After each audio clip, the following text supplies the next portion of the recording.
ఎందుచేత అంటే శివదర్శనాన్ని ఇవ్వడానికి మొట్టమొదట ఎవరు అనుగ్రహించాలి అంటే నందీశ్వరుడు అనుగ్రహించాలి. ఎక్కడి నుంచి వచ్చింది నందికా శక్తి శివపరివారంలో అంటే శిలాదుడు అని ఒక మహర్షి, ఆయన మహానుభావుడు. ఆయనకి ఒకప్పుడు ఒక విచిత్రమైనటువంటి కోరిక కలిగింది, నాకు ఒక కుమారుడు కలగాలి.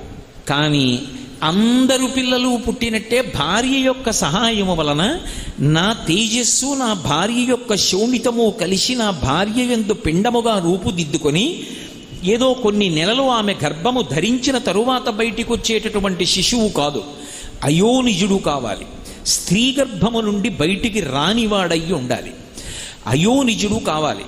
రెండు, ఆ పిల్లవాడికి మరణం ఉండకూడదు, ఇక పిల్లవాడు శరీరం అన్నది విడిచిపెట్టకూడదు. మూడు, వాడు పరమశివుడితో సమానమైనటువంటి స్థాయిని పొంది ఉండాలి అనుగ్రహంలో.